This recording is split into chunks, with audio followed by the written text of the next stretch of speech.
한 주간 잘 지내셨습니까? 오늘도 하나님 우리 아버지와 주 예수 그리스도로부터 은혜와 평강의 복 여러분 가운데 함께 할 수 있기를 주님의 이름으로 축복합니다. 대림절을 보내면서 하나님의 그 은혜와 평강이 다시 한번 여러분의 가정과 삶에 함께 할 수 있기를 주의 이름으로 축복합니다. 결혼을 앞두고 있는 사람들이 꼭 봐야 되는 필독서 가운데 하나가 게리 체프만이 쓴 5가지 사랑의 언어라는 책이 있습니다. 사랑을 하는데 5가지로 한다는 거예요. 부부의 갈등이 일어나고 소원해지는 이유가 뭐냐? 사랑하지 않아서가 아니고 서로 사랑하는 언어가 다르다는 거예요. 5가지를 제가 말씀드리겠습니다. 이것을 가정생활에도 잘 접목하시고 또 하나님의 가족인 우리 교회에도 여러분들이 잘 접목을 할 수 있기를 바랍니다. 첫 번째 사랑의 언어가 뭐냐면 칭찬의 말입니다. 칭찬은 고래도 춤춘다고 하잖아요. 그죠? 그래서 여러분들이 매일 식구들을 만날 때마다 뭘 하라고요? 칭찬의 말. 그러니까 여러분이 오늘 교회에 와서도 오늘 딱 한 가지 결심하세요. 오늘 한 사람에게 내가 반드시 칭찬의 말을 하고 돌아가겠다. 아시겠죠? 예. 얼굴 표정이 지금 별로 안 좋아요. 예. 정 안 되면 자기를 칭찬하든지 하세요. 예. 두 번째는 뭐냐면 두 번째 사랑의 언어는 함께하는 시간을 가지는 거예요. 100마디 말을 하는 것보다 때로는 함께 눈을 바라보고 시간을 가지는 것이 더 상대방에게 사랑받고 있다고 느낄 때가 있다는 겁니다. 우리 뭐 나이가 들면 경영기가 찾아오고 목사님 같이 있는 것도 막 꼴보기 싫습니다. 이런 사람이 있는데 그래도 함께 있는 시간들을 가지라는 겁니다. 세 번째는 뭐냐면 선물입니다. 선물이라는 것은 눈에 보이지 않는 사랑을 눈으로 보여주는 게 선물이에요. 그래서 선물을 하게 되어지면은 상대방이 나를 존중하고 있구나 그것을 느끼게 해준다는 거예요. 그래서 여러분들 100마디 말보다는 때로는 작은 선물을 주라는 거예요. 네 번째는 뭐냐면 봉사입니다. 상대방을 위해서 때로는 설거지도 해주고 때로는 청소도 해주고 몸으로 봉사를 할 때 이 사람이 나를 사랑하고 있구나 그렇게 느끼게 된다는 거예요. 자, 마지막은 뭐냐면 스킨십이에요. 길을 가다가도 손을 한번 잡아주고, 그죠? 한번 포옹을 해주고, 그게 사랑의 언어라는 겁니다. 그러니까 여러분 오늘 교회에 오실 때도 성경에 보면 그런 말씀이 있습니다. 거룩한 입맞춤으로 서로 문안하라. 우리는 입맞춤을 하면 안 되지만 뭘 할 수 있습니까? 악수를 할 수 있고 등을 두드려 줄 수 있잖아요. 그렇게 사랑의 언어로 서로 사랑하라는 것입니다. 저는 우리 푸른숲 교회가 이 5가지 사랑의 언어가 풍성할 수 있기를 주의 이름으로 축복합니다. 자, 하나님이 성경에 보게 되어지 우리를 사랑하신다 이렇게 계속 이야기를 하고 있어요. 그런데 우리 성도들이 어떻게 느끼냐면 하나님이 나를 사랑하지 않는 것 같다라고 생각할 때가 있어요. 왜 그러냐면 하나님이 우리를 사랑하시는 언어가 다르다는 거예요. 우리는 하나님 앞에 복을 받고 우리가 하는 일들이 다 잘 되는 것이 하나님 우리를 사랑하시는 것이라 생각하는데 하나님의 사랑의 언어는 그렇지 않다는 겁니다. 오늘 본문의 말씀 보게 되어지면 이스라엘이 영적으로 겨울을 보내고 있습니다. 겉으로는 아주 화려하고 잘 나가고 있는데 그 속은 죄로 인해 가지고 문드러지고 있어요.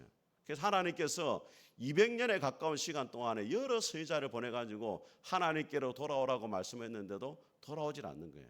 그래서 하나님께서 마지막 이 이사야 선지자를 보내가지고 최후의 통첩을 하고 있는 것입니다. 오늘 본문의 말씀을 통해 가지고 하나님이 우리를 사랑하시는 언어가 무엇인지 하나님의 음성을 같이 한번 들어보도록 하겠습니다. 첫 번째로 하나님 우리를 사랑하시는 언어는 하나님의 말씀입니다. 우리 8절을 같이 한번 읽어보겠습니다. 시작. 주께서 야곱에게 말씀을 보내시며 그것을 이스라엘에게 임하게 하셨은저. 하나님이 야곱에게 말씀을 보냈다 말하고 야곱과 이스라엘은 같은 나라를 의미하는 것입니다. 하나님이 야곱에게 말씀을 보내서 이스라엘에게 말씀이 임하게 하셨다라고 되어 있는데 임한다는 말이 뭐냐면 하늘에서 돌이 떨어지는 것처럼 하늘에서 폭탄이 떨어지는 것처럼 하나님께서 죄 가운데 있는 이스라엘에게 말씀으로 심판의 폭탄을 지금 내리고 있다는 거예요. 여러분 오늘 교회 오실 때 어떤 말씀을 듣기를 기대하고 왔습니까? 우리 성도들은 교회 와가지고 목사가 하나님이 여러분을 사랑하십니다. 하나님이 여러분에게 복 주실 것입니다. 여러분의 기도에 반드시 응답하실 것입니다. 하는 모든 일마다 행통할 것입니다. 믿으시면 아멘 하시기 바랍니다. 그러면 좋아하죠. 그런데 여러분이 지금 하나님 앞에 잘못 살고 있습니다. 그렇게 계속 살다가는 하나님의 저주가 임할 것입니다. 하나님의 심판이 여러분을 따라갈 것입니다. 믿으시면 아멘 하시기 바랍니다. 예, 좀 제 예상과 달라는 죄를 지적하고 심판하면 싫어합니다, 여러분. 그런데 여러분이 큰 중병이 걸렸는데 수술을 하지 않으면 내일 죽어요. 그런데 의사가 수술하지 않고 반창고만 발라주고 가게 만든다. 그러면은 환자에게는 고통이 없겠지만 결국에는 죽음으로 내모는 겁니다. 하나님도 마찬가지입니다. 이스라엘이 지금 중증 환자가 되어가지고 잘못하면 하나님의 큰 심판이 많은 거예요. 그래서 하나님께서 심판 가운데 돌이키기 위해서 하나님의 말씀을 보내셨다. 여러분 그냥 내버려 두면 돼요. 그런데 하나님 말씀을 보내신 이유가 뭡니까? 나는 여전히 너희들을 사랑하고 있다. 다시 하나님께로 돌아와라라고 이야기를 하고 있는 거예요. 여러분 아담이 죄를 지었을 때 하나님이 어떻게 했습니까? 그냥 내버려 두지 않았고 아담에게 찾아가가지고 아담아 내가 어디 있느냐라고 말씀하셨어요. 가인이 아벨을 죽였을 때 하나님이 어떻게 했습니까? 그냥 내버려 둔 것이 아니고 내 아우 아벨이 어디 있느냐라고 말씀하셨어요. 여러분 다윗이 밧세바와 간음죄를 짓고 살인죄를 지었을 때 하나님이 어떻게 하셨습니까? 나단 선지자를 보내가지고 당신이 죄를 지었다. 하나님의 목전에서 하나님이 지켜본 앞에서 죄를 지었다라고 말씀을 하셨어요. 말씀이 뭐냐? 하나님의 사랑입니다, 여러분. 그래서 아모스 8장에 말씀하기를 먹지 못해서 굶주림이 아니고 마시지 못해서 가람이 아니라 여호와의 말씀을 듣지 못한 기갈이다. 하나님의 말씀이 들리지 않는 것이 하나님의 심판이라는 거예요. 제가 마산에서 사역할 때 할머니 한 분이 교회를 몇 주 안 나왔어요. 목사님이 신방을 가버려가지고 제가 신방을 갔습니다. 할머니가 뭐라고 하냐면 저보고 그래요. 예배 시간마다 목사님이 내 들으라고 자꾸 뭐라 해서 내 안 갈란다는 거예요. 이게 무슨 말씀입니까? 하니까 뭐 다른 근사들 통해 가지고 이야기를 해가지고 자기 사정을 목사님이 다 고발했다는 거예요. 그래가지고 목사님이 그걸 알고 강대상에 서가지고 자기 들으라고만 자꾸 이야기한다는 거예요. 제가 할머니 손을 잡고 할머니 그게 아니고 목사님이 할머니 사정을 잘 모르는데 하나님의 말씀이 그렇게 들린다는 것은 하나님 우리 할머니를 참 사랑하시는 거다. 이렇게 제가 이야기를 했어요. 여러분도 혹시 그럴 때 있습니까, 여러분? 목사님이 지금 내 들으라고 지금 오늘 하고 있다. 그렇게 들리는 게 하나님의 은혜입니다, 여러분. 하나님의 가장 무서운 심판이 뭐냐? 여러분이 생명의 삶을 묵상을 하고 집에 가서 성경을 읽고 예배 시간에 말씀을 들어도 도무지 은혜가 안 되는 거예요. 아무리 말씀을 읽고 묵상하고 들어도 하나님이 나에게 말씀하시는 것처럼 들리지 않는 것입니다. 그게 하나님의 심판이에요. 하나님이 우리를 여전히 사랑하시는 증거가 뭐냐? 하나님의 말씀을 들을 때 내 죄가 생각이 나고 나의 잘못이 깨달아지고 하나님 앞에 바르게 살아가야 되겠다고 결단하는 그런 마음이 있을 때 하나님이 여전히 나를 포기하지 않고 사랑하시는구나. 그 증거가 되는 것입니다. 여러분 성탄절이 무엇입니까? 요한복음 1장에 하나님 말씀하십니다. 말씀이 육신이 되어 우리 가운데 거하시매 우리가 그 영광을 보니 아버지의 독생자의 영광이요 은혜와 진리가 충만하도다. 하나님이 우리를 사랑하시는데 말로 해가지고는 알아듣지를 못하니까 하나님이 예수님을 보내가지고 내가 너를 이렇게 사랑한다라고 보여주신 날이 뭐냐면 성탄절이라는 거예요. 그래서 여러분 대림절을 보내면서 우리에게 말씀으로 이 땅을 찾아오신 그 예수님을 더욱더 주목하고 그 예수님의 음성에 더욱더 귀 기울일 수 있기를 주님의 이름으로 축복합니다. 두 번째로 하나님의 사랑의 은혜는 모자람입니다. 우리 11절과 12절 같이 읽겠습니다. 시작. 그러므로 여호와께서 러신의 제적들을 일으켜 그를 치게 하시며 그의 원수들을 격동시키리. 앞에는 아람 사람이요 뒤에는 블레셋 사람이라. 그들이 모두 입을 벌려 이스라엘을 삼키리라. 여호와의 진노가 돌아서지 아니하며 그의 손이 여전히 펴져 있으리라. 자, 여러분 이스라엘의 신앙이 지금 한편으로는 하나님을 의지하는 것처럼 보이고 한편으로는 아람 왕 르신을 의지하고 있습니다. 왜냐하면 이스라엘에게 가장 위협이 되는 나라가 북쪽에 있는 아수르입니다. 아수르가 공격을 해오면 막아야 되는데 이스라엘 힘으로는 막을 수 없으니까 옆에 있는 아람 왕하고 손을 딱 잡았어요. 아람 왕이 손을 잡으면은 아수르로부터 안전하다고 생각했는데 하나님이 뭐라고 말씀하냐? 러신의 대적을 일으켜 가지고 아람을 치겠다는 거예요. 이스라엘이 의지하는 지팡이를 꺾어버리겠다는 거예요. 그래서 하나님이 역사적으로 보게 되어지면은 아수르를 들어가지고 아람을 치시고 아람과 연합해 가지고 나중에 이스라엘 하나님 공격하십니다. 그러니까 이걸 통해 하나님 말씀하시는 게 뭐냐? 하나님 외에 다른 것을 의지하는 것이 얼마나 헛된 일인가를 하나님이 깨닫게 하시는 거예요. 우리도 마찬가지입니다, 여러분. 우리가 하나님을 믿는다고 하지만은 한편의 발은 하나님께 두고 있지만 또 한편 어디에 두고 있냐면 세상에 두고 있어요. 이걸 신학적 용어로 뭐라 말하냐면 양다리라 이렇게 이야기해요. 하나님이 제일 싫어하는 게 양다리입니다, 여러분. 무시다리도 좋아해요. 근데 뭘 싫어한다? 양다리를 싫어한다. 우리가 왜 하나님을 의지하는 것 세상을 더 의지하느냐? 왜 돈을 더 의지하고 사람을 더 의지하고 인간의 지혜를 의지하느냐? 하나님은 안 보여요. 돈은 보입니다. 돈은 바로 도와줘 우리를. 그죠? 맞잖아요, 여러분. 돈이 잘 도와줍니까? 하나님이 잘 도와줍니까? 우리끼리 이야기하지만 사실 하나님 잘 안 도와줍니다.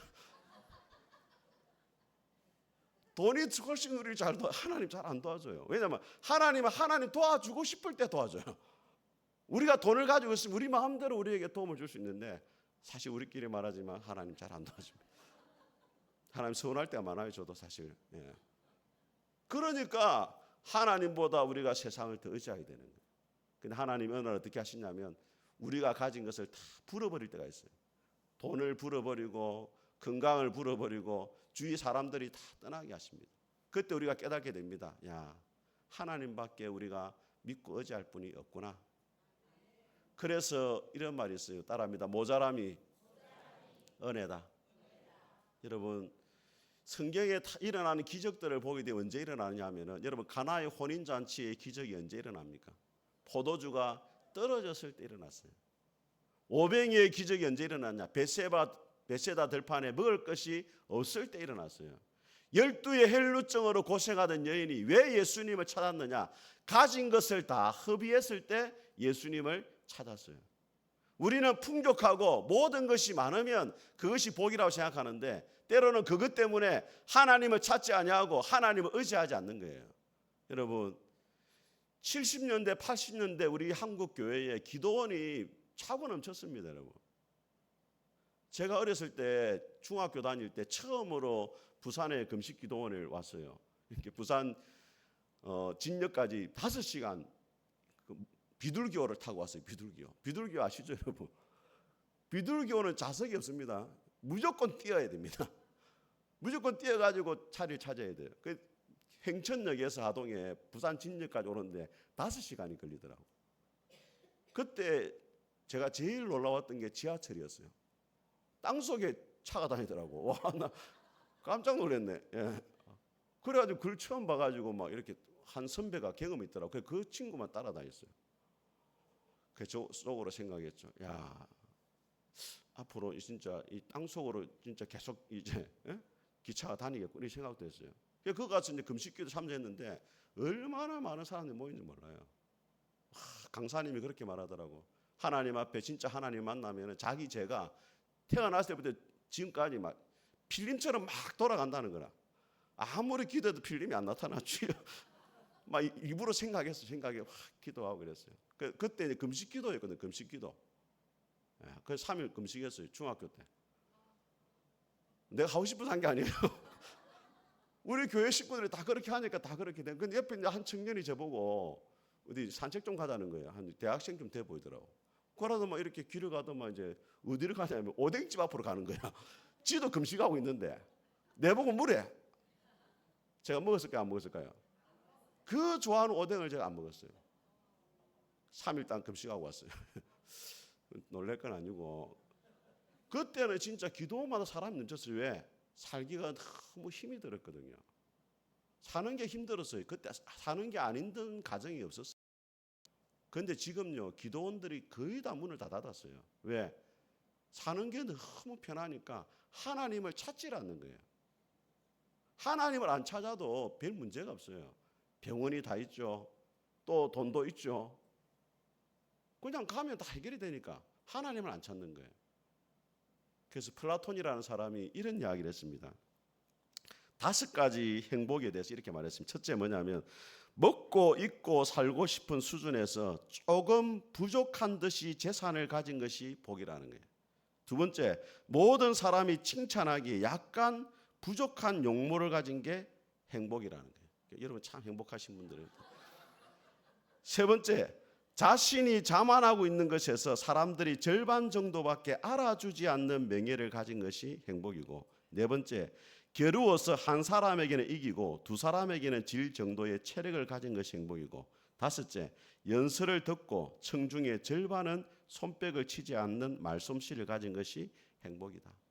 모자란 게 행복이에요. 왜? 모자라면 교만하지 않거든요. 사람이 겸손하게 되거든요. 하나님을 찾게 되는 거예요. 여러분, 일본에 한 아가씨가 있었는데 24살에 척추병과 폐결핵에 걸려가지고 13년 동안 병원에 신세를 진 아가씨가 있었어요.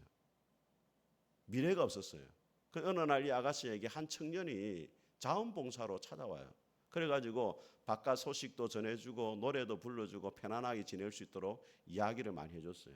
3일째 되는 날 이 청년이 여자를 위해서 기도를 해줍니다. 이렇게 기도해요. 하나님, 이 아가씨가 나을 수 있다면 제 생명을 거두어가도 좋습니다. 이렇게 기도해요. 여자가 깜짝 놀랐어요. 그리고 이렇게 말합니다. 당신하고 3일만 같이 살 수 있으면 내가 당신하고 결혼하고 싶다고. 여자는 13년 동안 그 병원 신세를 지었기 때문에 폐결핵이에요. 척추병이에요. 제대로 움직이지도 못해요. 결혼 못할 줄 알았어요. 그런데 그 청년이 찾아와서 청혼을 하는 거예요.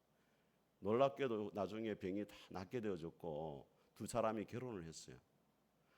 이 여자가 누구냐? 일본이 낳은 가장 위대한 작가인 미우라 아야코예요. 우리나라의 드라마로도 만들어진 빙점이라는 소설을 쓴 사람이에요. 아시죠, 여러분? 예. 근데 미우라 아야코가 이런 기도를 하나님 앞에 드렸습니다.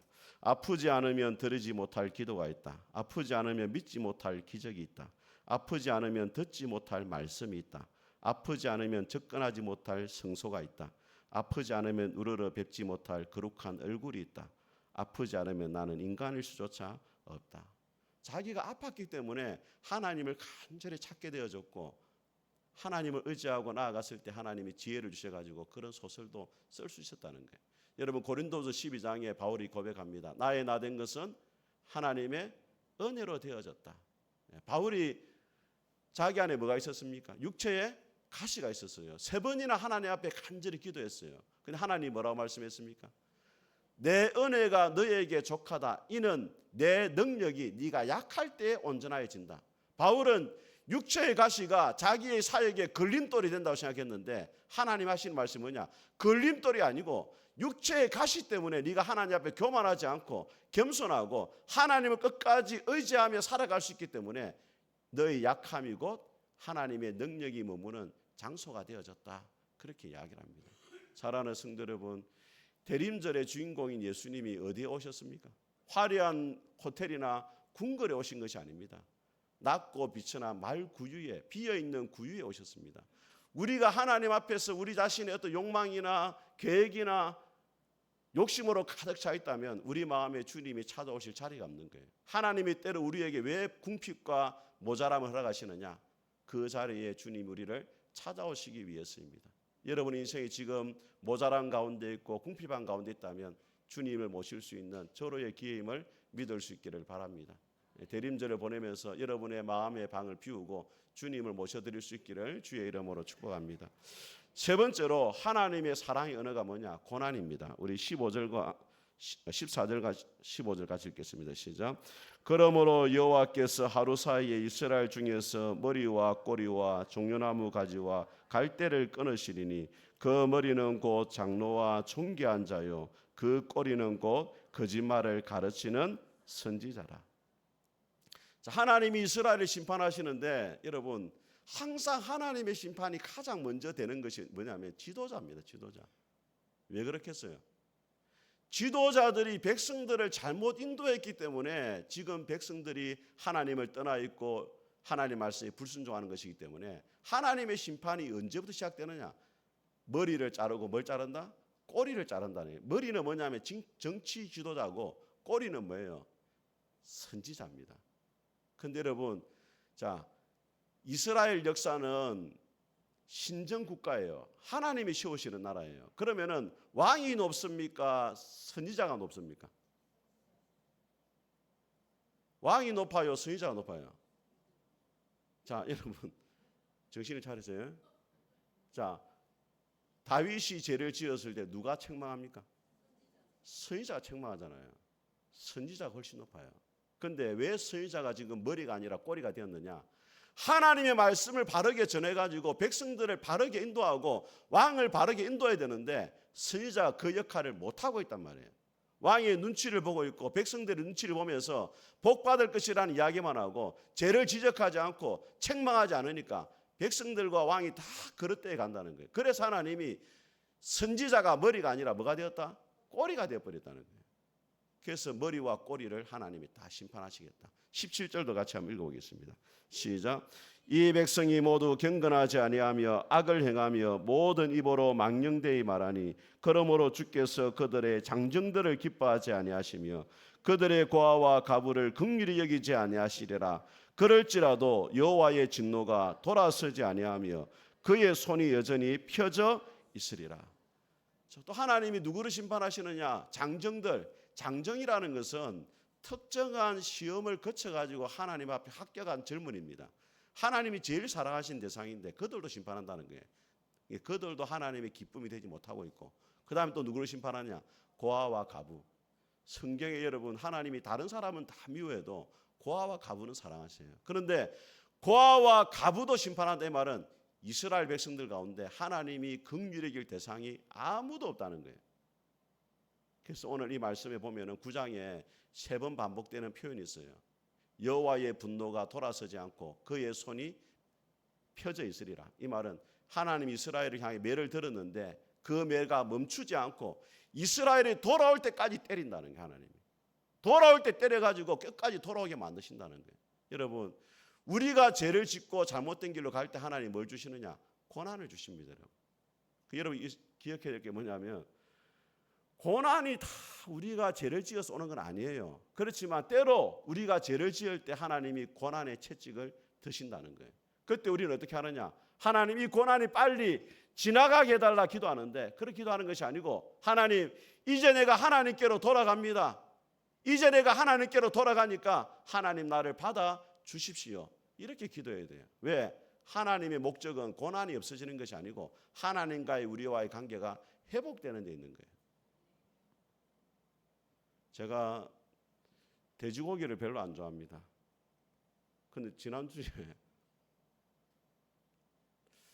돼지고기집에 갔어요. 제가 너무 맛있는 거라. 첫 번째, 내 돈을 안 냈어요. 그래서 맛있고, 근데 평상시에 먹어본 고기가 너무 달라. 너무 맛있더라고. 제가 비결을 보니까 딱 2가지가 있더라고. 첫 번째, 숙성을 잘 시키더라고. 그 돼지고기집 앞에 수족관이 있더라고요. 수족관이 있어요. 고기를 집어넣어야 되는데 돼지고기를 진공 포장을 해가지고 그 집어넣는 거예요.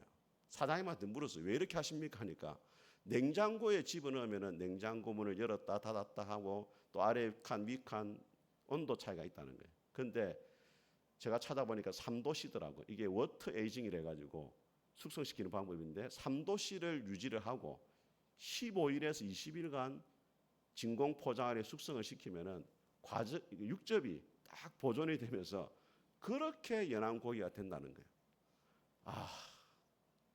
식당 이름을 이야기해 줄까요? 고기에 솜씨를 다하다는 식당이 있어요. 오늘 한번 가보세요. 고기에 솜씨를 다하다. 너무 안타까운 것은 그거 먹고 4만 원짜리 스티커 날아왔다는 거예요. 4만 원을 내가 돈 내고 먹은 게 사실은. 예. 하나님이 때로는 여러분들을 차가운 수족관에 넣어두시는 것처럼 힘들게 할 때가 있어요. 그때가 뭐냐? 영적으로 숙성이 되는 거예요. 하나님이 여러분 안에 있는 굳어진 마음들, 완악한 심령들을 다 제거해가지고 하나님 앞에 부드러운 마음이 되게 하시고 착하고 좋은 마음이 되게 하셔가지고 하나님의 말씀대로 순종하게 만드는 거예요. 자, 2번째 고기가 맛있는 이유가 뭐냐? 칼집을 냈더라고. 칼집을 왜 내는가 제가 찾아봤어요. 찾아보니까 고기에는 미세한 근육과 힘줄이 다 있다는 거예요. 그거를 칼집을 내 가지고 다 잘라버리는 거예요.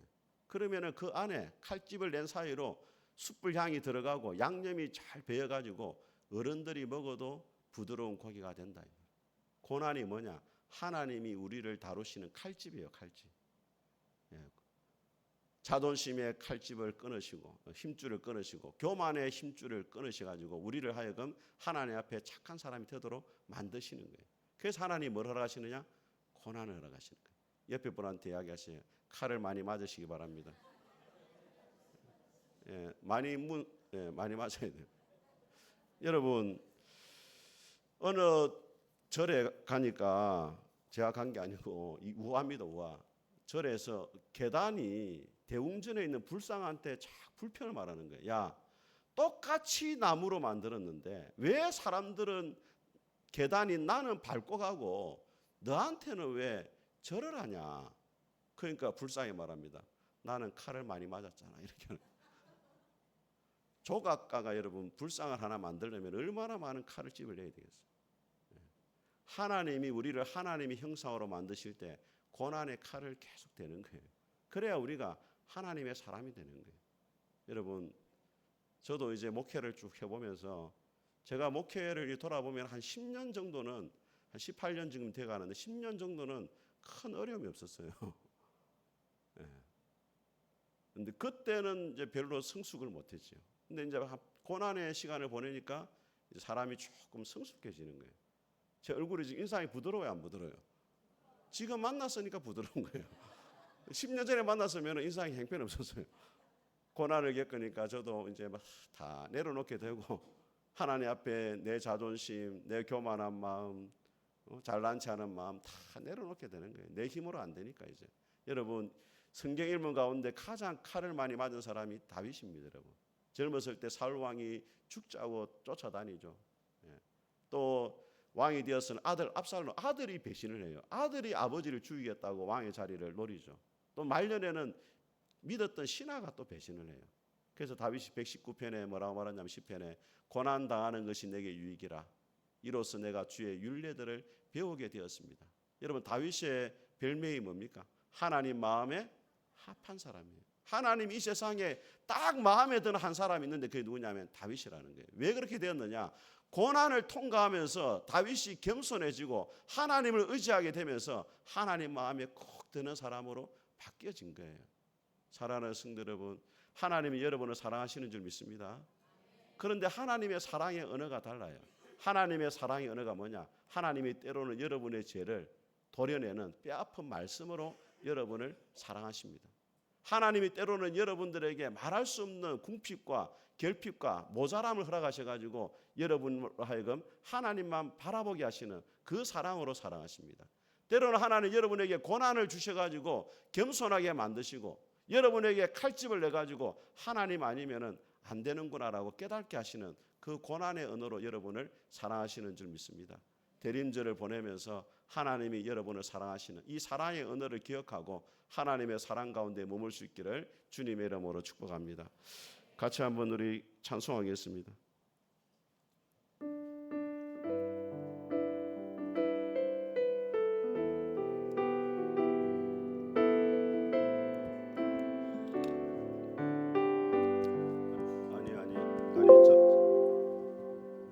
알겠습니다. 같이 하겠습니다. 하나님